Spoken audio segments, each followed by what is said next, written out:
I'm a very big fan of indie games, and if there's something that I like to tell my friends is that they should take a break from their favorite live service games and partake in the fun that the indie scene has to offer. On the odd chance that they do follow my advice, they always ask me for recommendations, and as much as I like to suggest Slay the Spire, Stardew Valley, and Machinarium, I do need to expand my own list of games so I can keep bothering my friends to play them. And what's the best way to do that than by going through my Steam library and find a couple of indie games.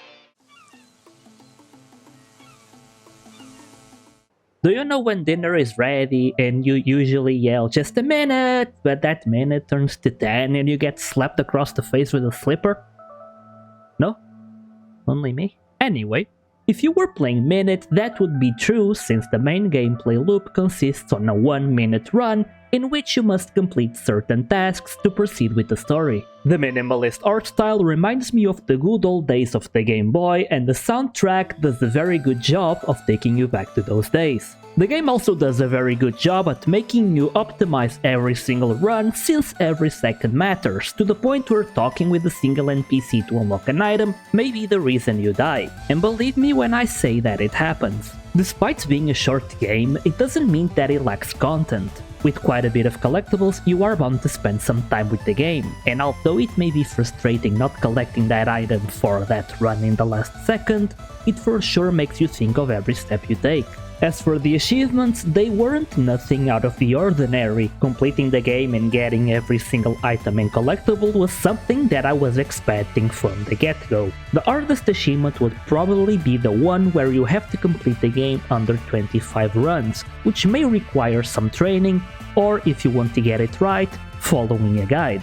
The hardest one, however, is completing the game again, but this time on the second run mode, which reduces the timer to 40 seconds. And if 60 seconds is something that you struggle with, 40 will make you lose your mind, especially if you try and combine it with a run where you can die over 25 times, which I tried to do several times before I gave up.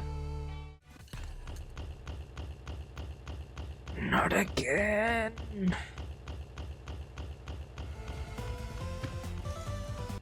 Oh, you piss off!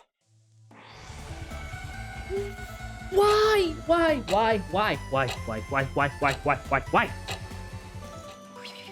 Come on. Oh, I'm done. This is so stupid. This is so stupid. This is so stupid. This is so stupid. I do recommend Minit even if you are not a fan of the premise, because I honestly think that it's very well worth a shot.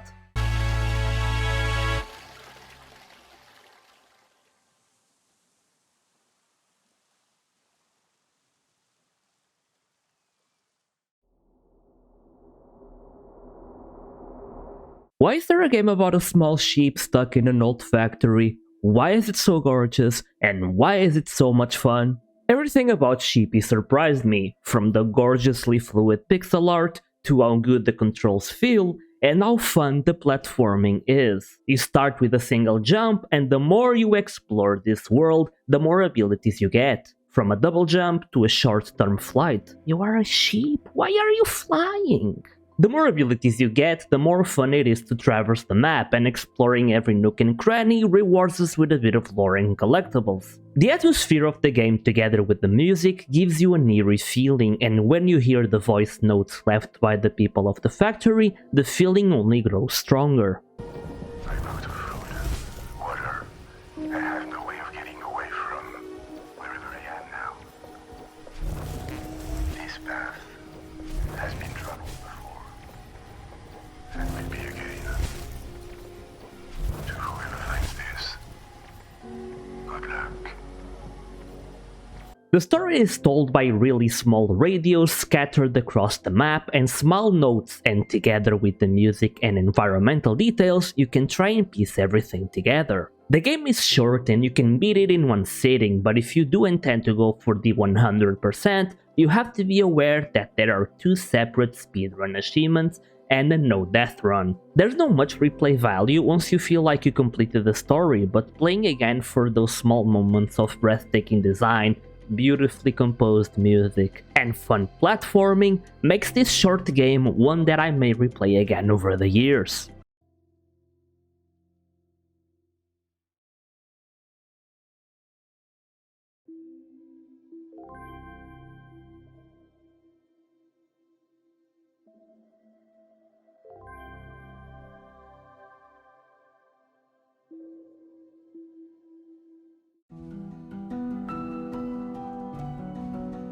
More often than not, sometimes I need something more relaxing to play, and when I saw the Last Campfire, I really thought that I would be playing a small cozy game that centered about puzzles. But when I started playing and learning more about the story, the cozy vibes took off and a depressing feeling came in.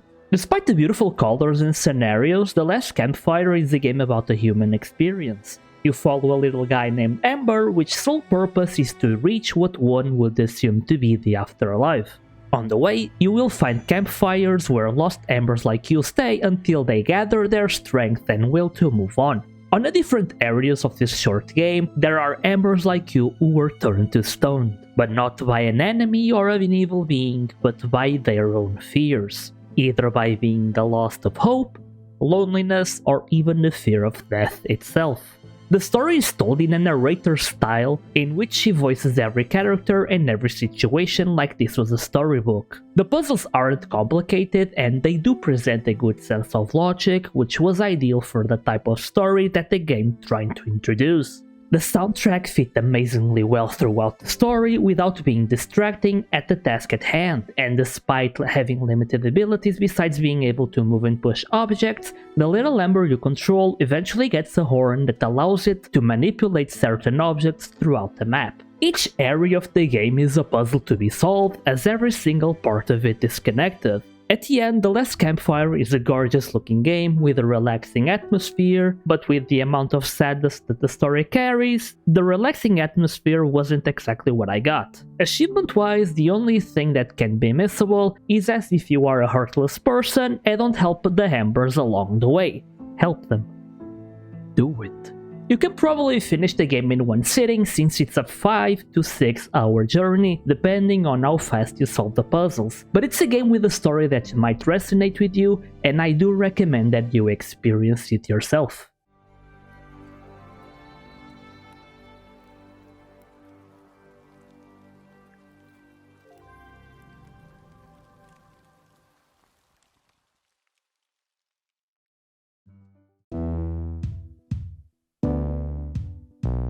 I play video games for fun, but I do have to admit that sometimes fun comes at a price. And the price is when I started playing Baba Is You is feeling like I don't know anything in general.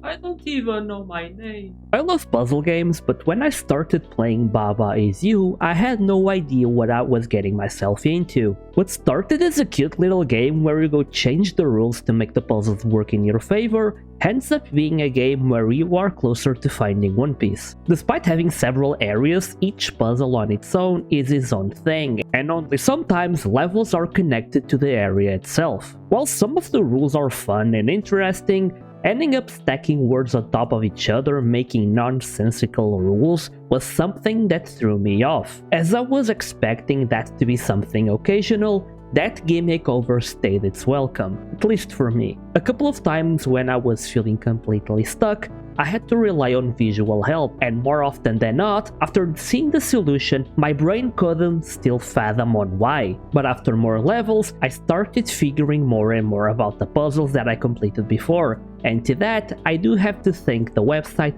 Baba Is Hint, where while not giving you the answers, it gives you a new perspective of thinking and trying to reach the conclusion on your own. But I'm not going to tell you that when the levels went from their own thing to the overworld, I didn't look for help. With my lousy sense of direction and awful memory, finding help was the only way to get through some of the intricacies of the levels. And Baba Is You is not there to keep holding your hand. The game assumes that you learn with each level and transport that knowledge to each new puzzle. Achievement-wise, is the same good old finish all of the puzzles, so you can upload a couple of secret areas where after you complete those, you do finish the game completely. After spending over 90 hours with Baba Is You, I can safely say that it's not a game for everyone, but it's a game that in the future, when I feel like I'm stuck on certain situations or puzzles in other games, is going to make me think outside of the box and make sure I explore all my options.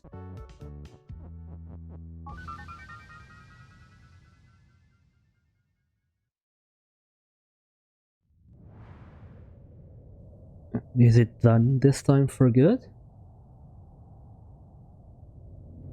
That's a big hole.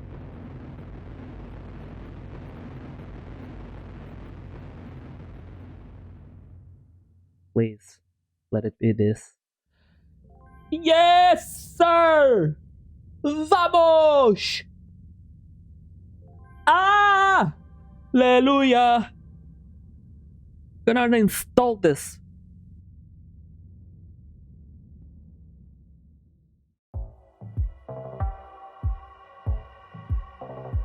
If someone told me that there's a game where you can play as a PI under house arrest and that you can hack into everything you wanted while on a job, I would call them crazy. But then I played Song of Farca, and that's exactly what I got. The game follows Isabella, the PI, and now she solves her cases through her computer within the city of Farca. The surveillance-style gameplay, although repetitive sometimes, revolves around hacking things, from security cameras to routers to phones.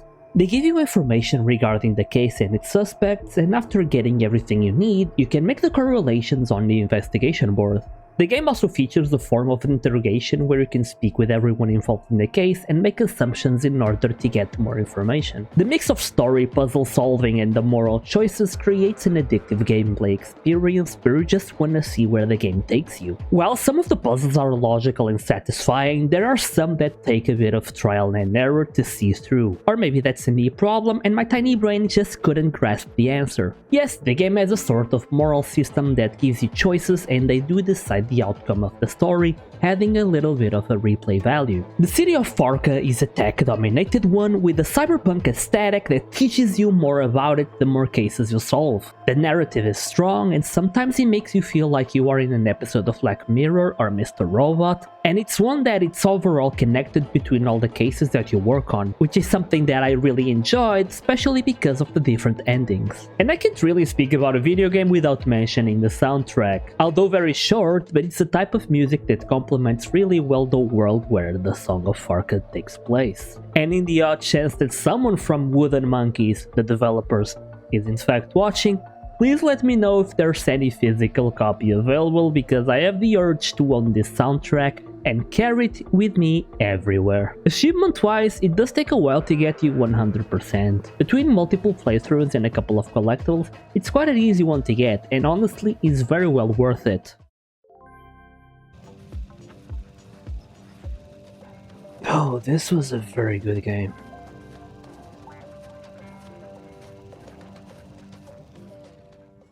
Growing up, it was hard finding games that could run on an awful computer because that's what I had at the time. And while all my friends were having fun playing League of Legends, Halo and Batman, my computer could only run very low spec games. While they had fun tilting in League, I was having fun solving puzzles in Machinarium, surviving in Limbo, and shooting orcs in Orcs Must Die. My love for indie games only grew stronger ever since, because most of the funniest moments I had while gaming was with indie games. And I think I will do this type of thing more often, where I select more indie games and play them, so I can recommend and annoy the hell out of my friends. If you watch my whole journey, thank you so much, and I hope to see you in the next one.